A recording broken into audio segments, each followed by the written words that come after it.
방송에 준비한 자격증 관련 프로그램이 새롭게 시작합니다. 매주 수요일 오후 3시부터 4시까지 국가공인 자격증 가이드 함께해 주세요. 안녕하세요. MC 임지연입니다. 네, 최신 자격증 관련 뉴스에서부터 전문가의 요모조모, 자격증 소개와 분석까지 낱낱이 공개합니다. 안녕하세요. 캐스터 조영주입니다. 네, 국가공인 자격증 가이드 1부와 2부로 나뉘어서 진행합니다. 자, 먼저 1부 함께할 전문가 소개할게요. 한국커리어전문가협회 전문위원 백지연 선생님 함께합니다. 어서 오세요. 네, 안녕하세요. 안녕하세요. 네, 반갑습니다. 자, 잠시 후에 만나보시고요. 먼저 한 주간의 자격증 관련 뉴스를 전하는 시간입니다. 잡아라 자격증 뉴스 코너 함께 하시죠.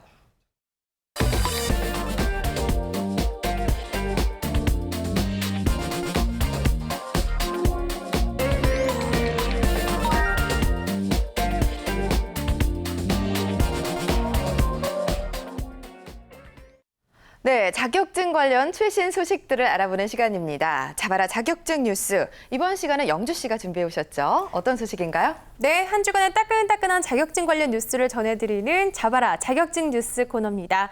오늘의 첫 번째 소식부터 화면으로 함께 만나보시죠. 네, 앞으로 사회복지사 자격증 취득이 어려워질 전망입니다. 한국사회복지사협회에서는 좀 더 전문화된 사회복지사의 양성을 위해 현재로선 일정 자격만 갖추면 쉽게 교부받을 수 있는 하위 급수를 조정하고 보다 까다로운 과정을 거쳐서 사회복지사를 선발하는 방안이 제기되고 있는 건데요. 이것은 미래에 발생할 수 있는 사회복지사의 수급 불균형을 방지하기 위한 대책이라고 할 수 있습니다. 늘어나는 일자리 양보다 사회복지사 수가 더 많아지게 되면요, 일자리의 질이 저하될 수 있기 때문이죠. 실제로 사회복지사 자격증 발급 건수는 2008년 27만 건에서요, 2012년 56만 건으로 4년 동안 약 2배 이상 증가한 건데요. 이번에 자격 발급 시스템이 개정되게 되면 사회복지사의 처우와 근무 환경 개선도 자연스럽게 따라오게 될 겁니다. 현재 사회복지사는 24시간 교대 근무가 잦아 고강도 업무에 시달리면서도 평균 100만 원에서 300만 원의 낮은 임금을 받고 있는데요. 이렇게 수급 조절이 되게 되면 임금도 오를 수 있게 되고요. 또 활동 영역도 확대될 것으로 예상되고 있습니다. 더불어 지난해 11월 발표된 보건복지부의 사회보장기본법은요, 복지와 보건의료, 교육, 고용, 주거, 문화, 환경 등의 사회 서비스가 필요한 여러 분야를 다루고 있습니다. 이와 함께 이미 주거복지사, 문화여가사 등 이 다양한 사회 서비스 자격증도 생겨났는데요. 이것은 사회 서비스라는 것이 비단 복지뿐만 아니라 인간 생활의 어느 분야에서나 필요한 것이라는 인식이 높아짐에 따른 결과로 해석되고요. 시대의 변화의 흐름을 살펴봤을 때 그 분야는 더 확장될 전망입니다. 자, 그런가 하면 아직 직무 표준화만 이루어지지 않았을 뿐 SNS를 기반으로 사회 서비스 활동을 하는 사회복지사도 생겨났다고 하는데요. 이처럼 활동 지역의 범위도 점차 넓어질 전망입니다. 또한 지금도 많은 사회복지사가 미국과 호주, 뉴질랜드 등 해외로 진출하고 있다는 점으로 봤을 땐 세계 복지 서비스 시장 역시 수요가 늘고 있다는 점에서 해외로의 진출은 더욱 활발해질 것으로 전망되고 있습니다. 자, 인기 자격증 상위권에 항상 랭크되고 있는 사회복지사 자격증. 비록 취득하기는 좀 더 앞으로 힘들어지겠지만요.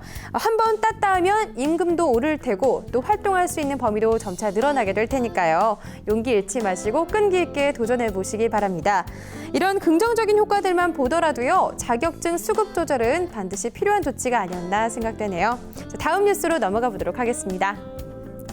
자, 우리은행과 KB국민은행이요, 하반기 신입 행원을 공개 채용한다는 소식입니다. 자, 우선 이번 주 월요일이었죠. 8월 24일부터 서류 접수에 들어간 KB국민은행은요, IT 관련 신입 행원과 전문 자격증을 보유한 신입 또는 경력직 행원을 모두 모집한다고 합니다.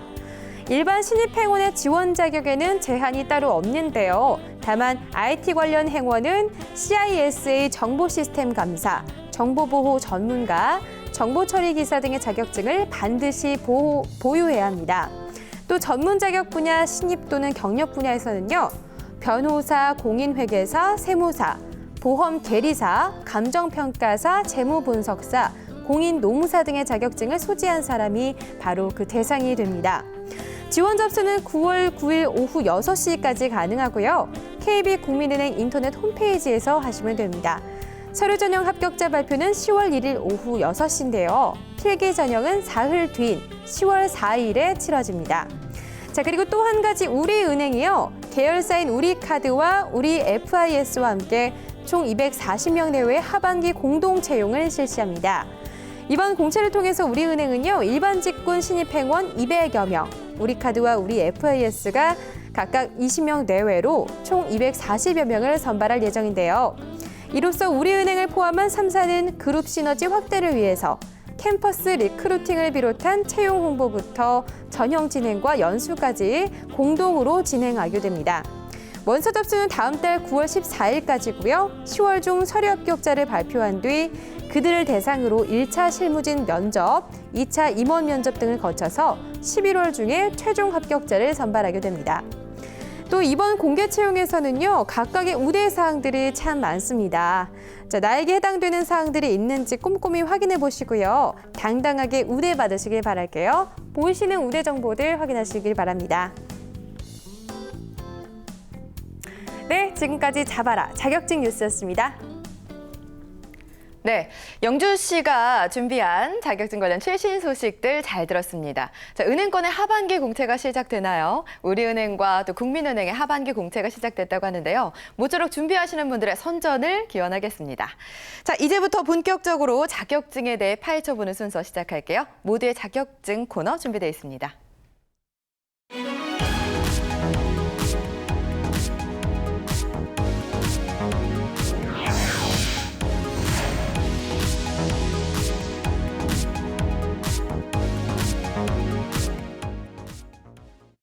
자, 모두의 자격증입니다. 이번 시간은 자격증 취득을 준비하는 분들이라면 귀가 솔깃할 그런 시간이죠.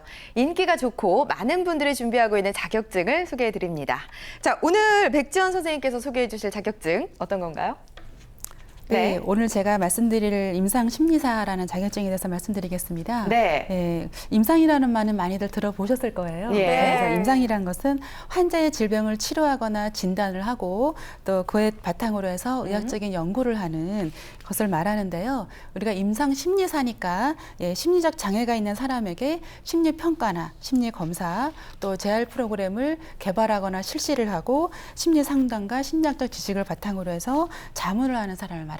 네. 그러니까 사회적인 병리 현상이 증가하고 있고 정서적으로 괴로움을 호소하는 분들이 많이 늘어났습니다. 뭐 그런 분들에게 도움을 주는 직업이다 이렇게 생각하면 될까요? 네, 맞습니다. 예. 네. 저는 임상심리사라는 직업 지금 들었는데 좀 생소하거든요. 네. 그런데 요즘에 심리상담을 개체로 하는 직업들이 많이 생겨나고 있는 것 같아요. 실례로 학교나 회사 이런 데 심리상담하시는 분들이 많이 늘어나고 있거든요. 네.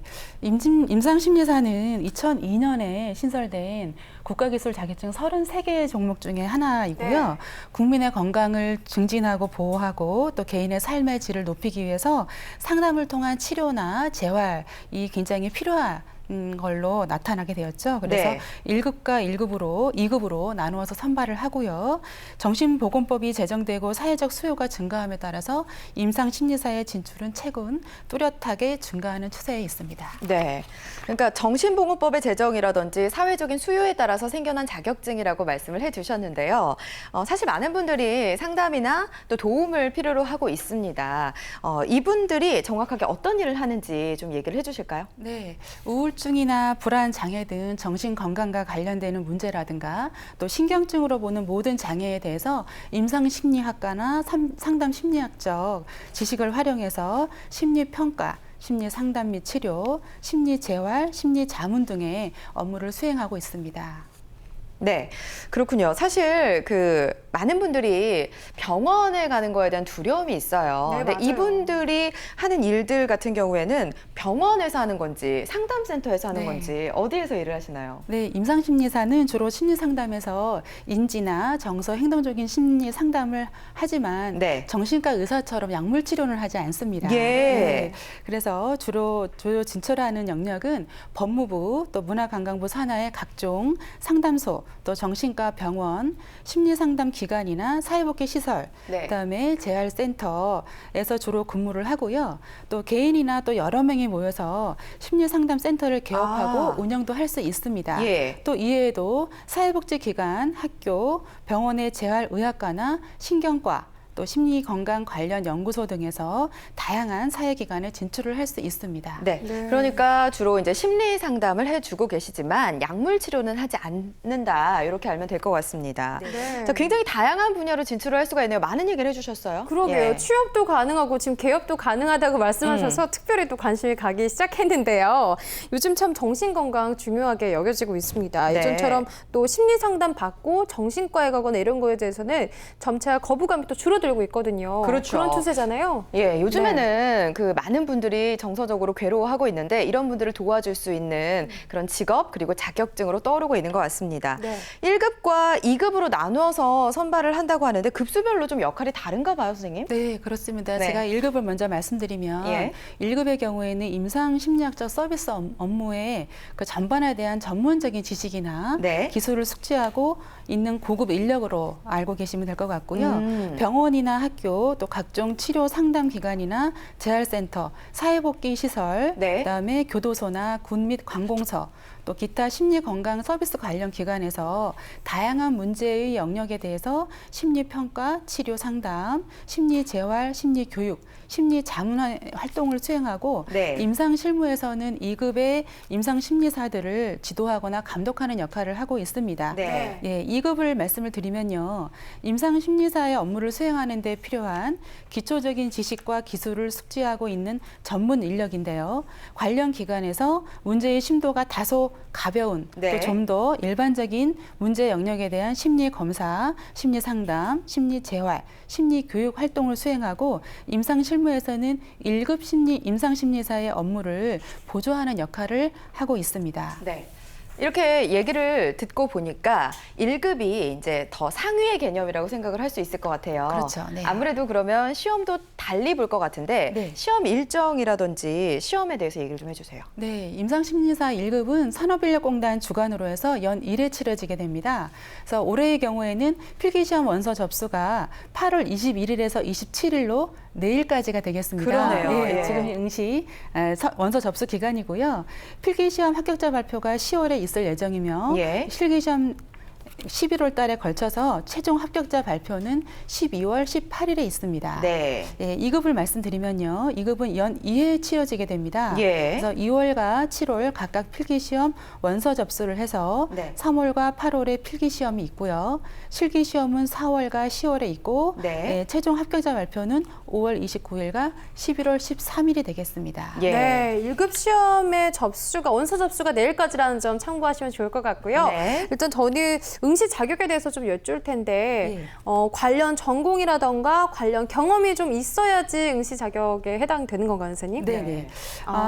그 임상심리사 2급 시험을 보려면요. 네. 필기 시험일 기준으로 응시 자격을 갖춰야 됩니다. 네. 그래서 2급의 경우에는 전공과 상관없이 임상심리와 관련한 1년 이상의 실습 수련을 받았거나 예. 또 2년 이상의 실무에 종사한 사람은 응시를 할 수가 있습니다. 네. 그래서 4년제 대학 졸업자이면 응시가 가능하고요. 예. 1급의 경우에는 임상심리와 관련해서 2년 이상의 실습 수련을 받았거나 또는 4년 이상의 실무에 종사한 사람으로서 네. 심리학 분야에서 석사학위 이상의 학위를 취득하거나 취득 예정자이면 가능합니다. 예. 또한 임상심리사 2급 자격 취득 후에 임상심리와 관련하여 5년 이상의 실무 경험이 있으면 응시 자격이 부여가 됩니다. 네. 예. 자, 1급과 2급이 다르게 응시 자격 기준을 갖고 있네요. 네네네. 네, 보니까 실습 수련 경력이 필요하다는 얘기를 계속해서 해주셨는데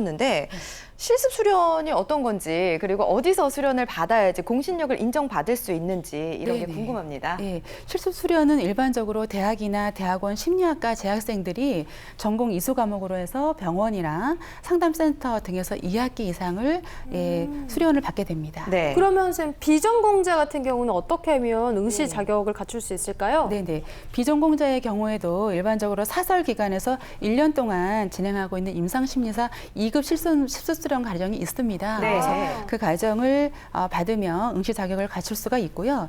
실습 수련에 대해서 질문을 주셨는데 네. 실무 경력을 인정받고 응시 자격을 갖추는 방법도 있습니다. 네. 그래서 병원이나 상담센터 또 사회복지관 등에서 심리 상담, 심리 검사, 또 심리 평가, 심리 치료 등의 실무를 2년 이상 했다면 실무 경력을 인정받을 수가 있습니다. 네. 그래서 실습 수련보다 인정 범위가 넓고요. 한국산업인력공단에서 요구하는 실무 경력 증명서만 제출하면 응시 자격을 갖추는 데는 유리합니다. 네. 그래서 실습이 인정되는 곳이나 또 업무의 인정 여부는 산업인력공단에 문의하셔서 더욱더 자세한 안내를 받으시면 될 것 같습니다. 네. 네. 자, 실습에 대해서 좀 꼼꼼하게 짚어주셨습니다.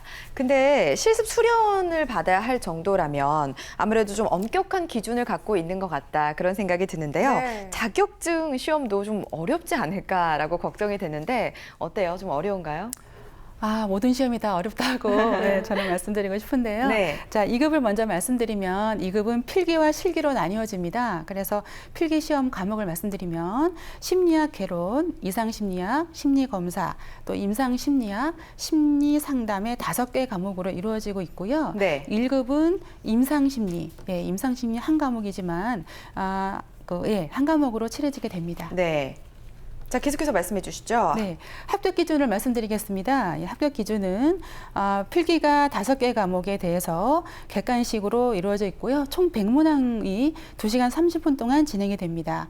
그 각 과목 40점 이상의 정 과목 평균 60점 이상이 되면 합격하는 절대평가 방식으로 이루어져 있습니다. 네. 실기를 말씀을 드리면요. 실기는 필답형으로 되어 있고 3시간으로 진행이 되면 60점 이상이면 합격이 됩니다. 그래서 1급과 2급 모두 문항수와 시험 시간이 동일합니다. 예.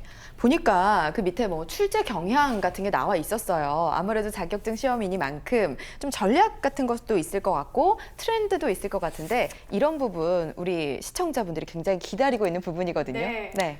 네, 임상심리사 2급의 경우에는 일반적인 임상심리학적 지식과 기술, 숙지 여부, 또 기초적인 심리검사, 또 심리치료와 상담, 또 심리재활, 심리교육 등을 수행할 수 있는 유무를 보고 있습니다. 네. 그리고 1급의 경우에는 임상심리학적 서비스 업무 전반에 대한 전문적인 지식과 기술, 또 그런 것들의 숙지 여부를 평가를 하고요. 심리평가나 심리치료, 심리검사, 심리재활, 심리교육 등을 수행할 수 있는 능력을 보고 있습니다. 네. 네. 특히 올해 시험부터는 심리평가나 진단의 기준으로 사용하고 있는 DSM이 작년까지는 DSM-4로 시험을 봤는데요. 네. 올해부터는 DSM-5로 바뀌었습니다. 아. 그래서 그 점을 중점적으로 봐야 될 것 같고요. 혹시 큰 차이는 정신장애 범주나 분류 체계 자체에 대해서 많이 변경이 되었거든요. 그래서 응시하시는 분들은 시험에 그 변경된 부분, 4와 5에 변경된 부분을 더 중점적으로 공부를 하시면 좀 합격에 도움이 될 것 같습니다. 네, 그렇군요. 그럼 임상심리사분들 기본적으로 상담 일을 하시는 분들이잖아요. 네네. 그러면 내담자를 배려하고 얘기 들어주고 또 고민에 대해서 해답도 찾아주고 이런 일을 하시는 분들인데 이거 사실 아무나 못하는 일이거든요. 네네. 적성에 어느 정도 맞아야 되고 성향도 좀 따라줘야 될 것 같은데 어떤 자질을 가지시는 분들께 좀 적합할까요? 예, 임상심리사는 내담자의 어떤 심리적인 문제와 성격을 파악할 수 있는 분석적인 사고 능력이 굉장히 많이 요구가 되고 있고요. 네. 또 상담이 주요 업무이기 때문에 또 자신의 생각이나 감정을 또 잘 전달할 수 있는 의사소통 능력도 요구가 되고 있습니다. 그렇죠. 그리고 굉장히 중요한 건데 내담자의 사생활을 보호해야 할 책임이 있기 때문에 아. 상담 내용을 반드시 비밀로 해야 맞아요, 하고요. 맞아요. 네. 내담자의 마음을 공감할 수 있는 따뜻한 마음과 인내심, 또 남에 대한 배려, 자기 통제 능력, 또 인내심을 가진 사람들이 굉장히 유리하다고 볼 수가 있겠습니다. 네. 최근에 상담과 관련된 직업들이 굉장히 많이 나와 있습니다. 임상심리사 같은 경우에도 이런 심리적인 문제나 성격을 파악해서 상담해주는 역할과 관련이 있기 때문에 이 자격증도 좀 고려해 보시는 게 좋을 것 같습니다. 근데 이 자격증을 따는데 좀 어렵다고 한다면 좀 겁을 내실 것 같거든요. 합격률을 기준으로 좀 말씀을 해주세요. 예, 2003년부터 2014년 작년까지 합격률을 보면요.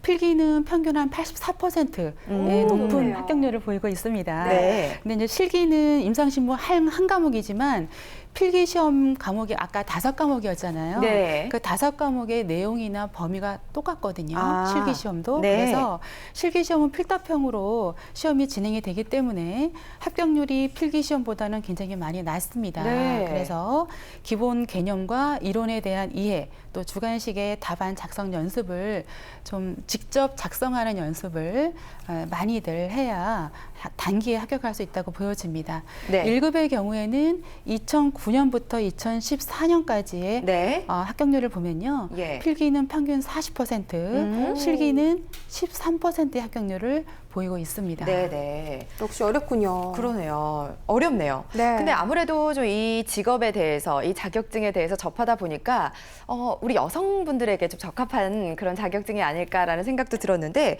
혹시 합격하신 분들의 성비 같은 거 알고 계세요? 네. 네. 그 남성에 비해서 말씀하신 대로 여성분들이 압도적으로 많습니다. 아. 네. 그래서 2015년 기준으로 보면은 1,800명이 응시를 했는데요. 네. 여성이 무려 1,571명으로 87%를 차지하고 있고요. 네. 합격자 또한 여성이 차지하는 비율이 88%입니다. 그래서 합격률은 남성은 75%, 여성은 80%로 여성이 약간 더 상회하는 것으로 나타났습니다. 네. 물론 뭐 사람에 따라서 다르겠지만 여성분들의 성향에 적합한 직업이 될 수 있을 것 같습니다. 자, 그럼 제가 여기서 영주 씨께 질문을 드릴게요. 네. 자, 이 자격증 같은 경우에는 성별 합격률 보셨는데 연령대는 좀 어떨 것 같으세요? 글쎄요, 아까 제가 말씀드렸던 그런 적합성을 봤을 때는 너무 모르거나 사람의 마음을 잘 경험이 없거나 이러면 안 될 것 같아서 네. 나이가 좀 있으셔야 되지 않을까. 40대한테 적합하지 않을까라는 생각이 드는데 가장 네. 그쪽이 많지 않을까. 답은 백지연 선생님께서 내려주실 겁니다. 네. 아, 네, 네. 어느 연령대일까요? 아, 연령대요? 궁금하시죠? 네. 연령대를 보면은 20대, 30대, 40대가 골고루 네. 분포를 하고 있는데요. 네. 가장 많습니다. 20에서 40대가. 제가 맞춘 거긴 하네요. 네. 그래서 520에서 한 550명 수준으로 거의 이제 비슷한 실적을 보이고 있는데요. 네. 합격률은 20대가 84%, 오. 30에서 40대는 77%로 나타났습니다. 오. 네. 예, 굉장히 높죠. 네. 그런데 한 가지 놀라운 것은 네. 50대 응시자와 60대 응시자도 있다는 거예요. 그러네요. 네, 그래서 50대 응시자는 지금 170여 명이 응시해서 132명, 78%가 합격했다는 높은 합격률을 보이고 있고요. 네. 60대에도 7명이 응시해서 6명이 합격하는 아주 높은 86%라는 최고의 합격률을 나타냈습니다. 네. 그래서 이것만 보더라도 임상심리사는 전 세대에 걸쳐서 그러게요. 굉장히 많은 관심을 받고 있는 자격증이라는 것을 알 수 있습니다. 네, 맞습니다. 보니까 뭐 그래프로도 확인하셨다시피 정말 많은 연령대에서 응시를 하고 있는데요. 제 생각에는 연령대가 높으신 분들 같은 경우에는 뭐 축적된 경험이나 연륜 이런 게 높다 보니까 이 직업에 굉장히 적합하지 않을까. 그래서 많은 연령대, 네. 다양한 연령대에서 준비하는 게 아닐까요? 예, 그렇죠. 그래서 한국산업인력공단의 분석 자료를 참고하시면요. 네. 응시자 기준으로 업무 수행 능력을 향상을 하거나 또 취업을 하기 위해서 또 자기 개발을 하기 위해서 응시하는 경우가 굉장히 많이 나타났고요. 네. 그 외에도 이직이나 또 학위를 취득하기 위해서 응시하는 것으로 나타났습니다. 네. 그래서 올해 그 4월 달에 치러진 시험에 제가 제 아는 분이 예. 응시를 했습니다. 네. 그래서 그분은 결과는 연령대가 어떻게 되시나요? 40대 아, 후반입니다. 네, 40대 근데요? 후반인데 합격을 하셨어요. 아유, 오, 축하드리네요. 네. 제가 출제 경향이나 또 그 수준을 좀 봤더니 예. 물어봤더니 작년하고 거의 비슷한 수준으로 예, 나왔고 그 다음에 응시 합격률은 한 20% 내외가 될 것 같다라고 얘기를 들었습니다. 그러면 네. 준비한 기간 여쭤봐도 될까요? 그분 얼마나 준비하셨을까요? 그분은 집중적으로 이제 그 준비를 많이 하셨는데요. 네. 한 1년 가까이 준비를 해서 예, 좋은 결과를 낳았습니다. 그게 평균적인 건가요? 아니면은 어떤 건가요? 뭐 개개인마다 차이가 있겠으나 네. 뭐 일을 하면서 준비하면 좀 더 걸릴 거라고 보고요. 또 집중적으로 공부를 한다면 얼마든지 1년 이내라도 가능할 것으로 보여집니다. 네. 그 정도면 좀 해볼 만하다는 생각이 드는데요. 많은 분들 또 용기 갖고 도전해 보셨으면 좋겠다는 생각 듭니다. 제가 자격증 뉴스 좀 하다 보면 선생님 네. 토시만 다른 비슷한 유사 자격증들 많이 네, 볼 네. 수 있거든요. 네, 그렇습니다. 그럼 임상심리사 같은 경우도 이런 네. 유사 자격증 있을까요? 예, 그렇죠. 어떤 게 있을까요? 예, 이제 임상심리사는 국가 기술 자격증이고요. 네. 이 제가 말씀드리는 거는 국가 전문 자격증인데요. 네. 예. 보건복지부가 수여하는 정신보건 임상심리사가 있습니다. 네. 그 또 하나가 있는데 한국임상심리학회에서 수여하는 임상심리 전문가가 있습니다. 역시나 유사 자격증이 있었습니다. 네. 하나하나 알아볼게요. 정신보건 임상심리사 어떤 일을 하나요?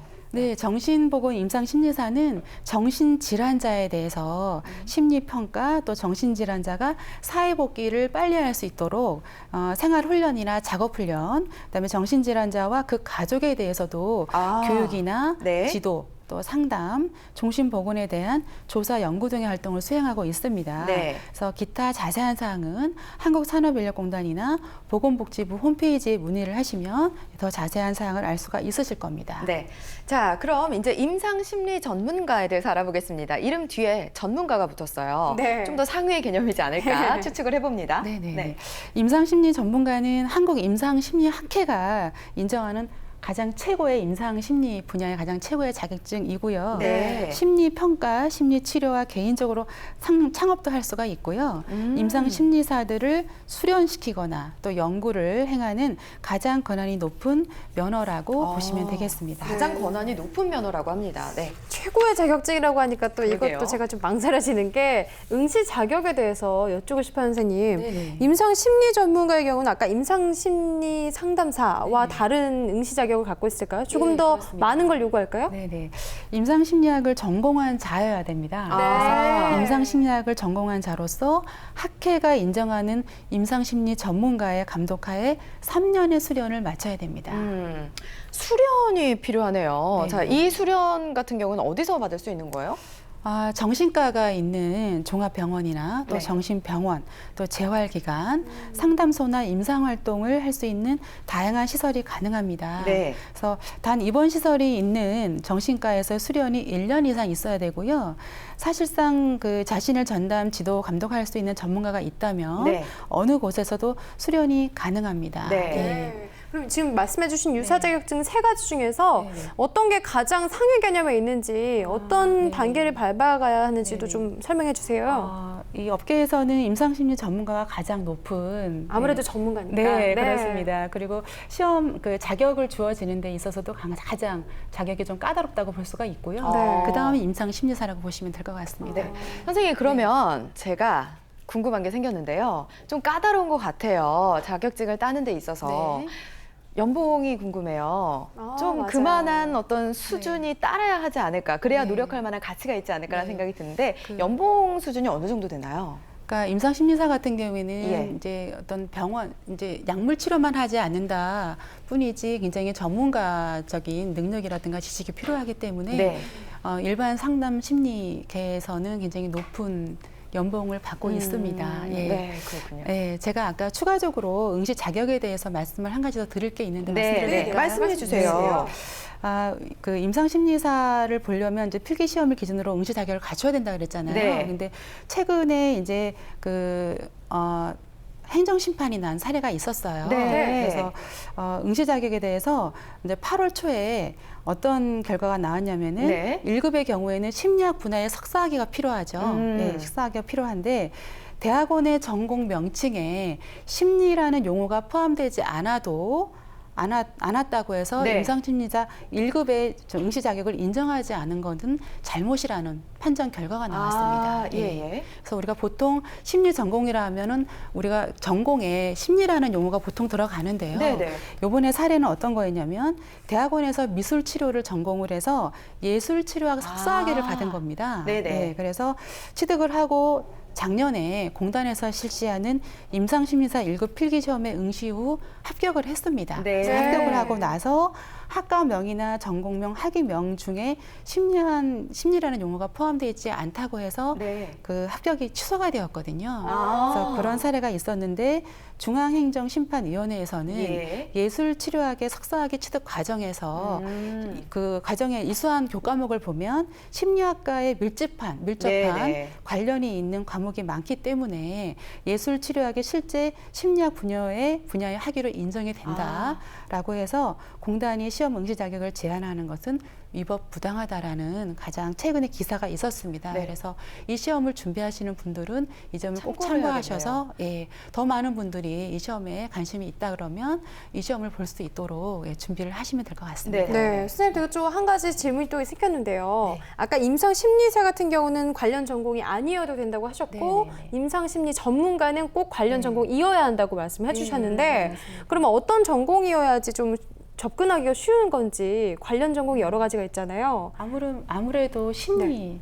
심리 꼭 네, 심리 쪽이어야 되는 건가요? 그러니까 심리는 아까 제가 말씀드렸듯이 미술치료 전공도 네, 어떤 해당되죠. 상담, 심리 상담을 요하는 네. 전공 과목이면은 다 해당이 인정을 된다고 해준다는 볼 수 거죠. 있습니다. 오, 예, 예. 그렇구나. 그러니까 심리라는 그 단어가 꼭 들어가지 않아도 네네. 심리와 연관되는 네. 치료와 관련된 학과 같은 경우에는 가능하다라는 판결이 있었다라는 거고요. 선생님, 제가 이거는 질문을 드려도 될지 안 될지 사실 굉장히 고민을 했는데 네. 병원에 방문하는 사람들 네네. 그리고 상담센터에 방문하는 사람들 약물 치료를 받지 않잖아요. 네네. 상담을 합니다. 네. 가격의 수준이 어느 정도로 책정되는지 혹시 알고 계시나요? 그 부분은 잘 모르겠는데 아. 비용이 저렴하지는 않은 걸로 알고 있거든요. 근데 그만큼 병원에서 그러한 상담을 받으면 효과가 굉장히 좋은 걸로 알고 있습니다. 그렇군요. 그래서 좀 증상이 심하신 분들은 병원 치료를 받으시는 것이 좋다고 볼 수 있겠습니다. 알겠습니다. 가격까지는 아직 잘 모르겠지만 충분히 뭐 고민을 갖고 있다라면 뭐 임상심리 전문가라든지 임상심리 관련된 사람들을 찾아가면 될 것 같습니다. 자, 오늘 국가공인 자격증 가이드 1부 모두의 자격증 백지연 선생님과 함께 임상심리사 자격증에 대해서 알아봤습니다. 자, 1급과 2급으로 나뉘어서 진행이 되고요. 실습 수련 경력이 필요하다는 사실 꼼꼼히 체크해 보시기 바랍니다. 자, 오늘 백지연 선생님 함께해 주셔서 고맙습니다. 고맙습니다. 네, 잠시 후 2부에서도 이어집니다. 채널 고정해 주세요.